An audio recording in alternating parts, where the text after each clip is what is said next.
श्री राम मंदिर बनने पर विधानसभा में प्रस्ताव स्वीकृत। सदन में सीएम मनोहर लाल ने धन्यवाद प्रस्ताव रखा। श्री राम मंदिर निर्माण से देशवासी प्रफुल्लित। सीएम ने कहा, आस्था की लहरें उठ रही हैं। तो कांग्रेस ने भी प्रस्ताव का समर्थन किया है। साथ ही भूपेंद्र हुड्डा ने कहा, हम प्रस्ताव का समर्थन करते हैं। साथ ही ये भी कहा कि राम सबके हैं, राजनीति ना करें। सबसे पहले राम मंदिर के दरवाजे राजीव गांधी ने खुलवाए थे। प्रस्ताव में राजीव गांधी का भी उल्लेख होना था। राम मंदिर पर राजनीति नहीं होनी चाहिए, किरण चौधरी ने कहा। श्री राम मंदिर बनने पर विधानसभा में प्रस्ताव स्वीकृत हो गया है और इधर सदन में सीएम मनोहर लाल ने धन्यवाद प्रस्ताव रखा। सीएम ने कहा कि देशवासी प्रफुल्लित हैं, आस्था की लहरें उठ रही हैं। तो कांग्रेस ने भी इस प्रस्ताव का समर्थन किया है। भूपेंद्र हुड्डा ने कहा, हम प्रस्ताव का समर्थन करते हैं। हुड्डा ने कहा, राम सबके हैं, राजनीति ना करें।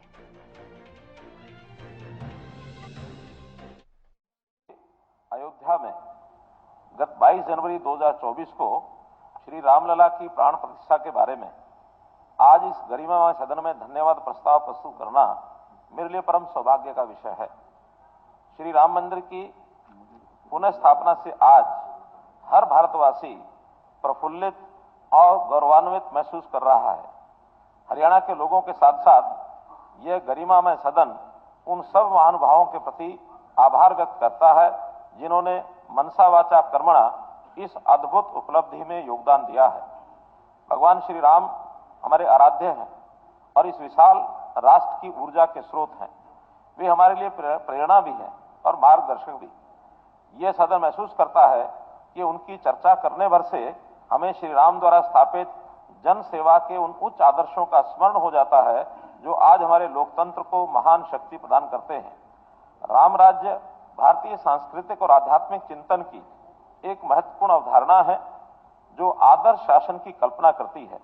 राम राज्य का आदर्श एक ऐसे समाज की कल्पना करता है जहां न्याय, समानता, भाईचारा और खुशहाली है। भारतीय संस्कृति में राम राज्य की अवधारणा न केवल एक राजनीतिक या सामाजिक आदर्श के रूप में मानी जाती है, बल्कि यह आध्यात्मिक और नैतिक मूल्यों की भी प्रतिष्ठा करती है। श्री रामचंद्र मानस में कहा गया है, दैहिक दैविक भौतिक तापा, राम राज नहीं काहोई व्यापा।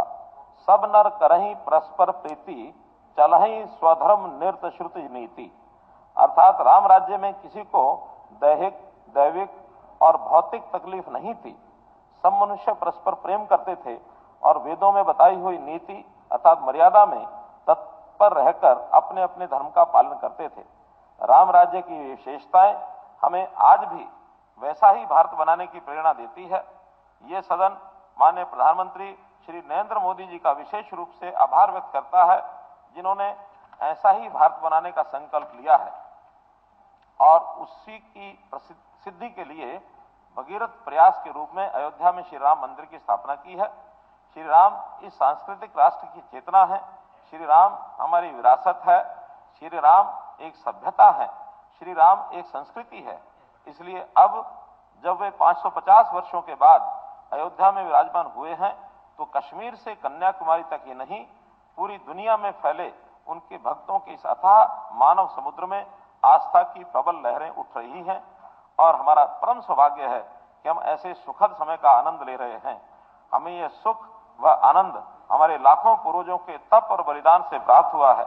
ये सदन अपने उन पूर्वजों के प्रति नतमस्तक होते हुए उनके प्रति अपार कृतज्ञता व्यक्त करता है। ये उपलब्धि अमृत काल की शुभ वेला में प्राप्त हुई है।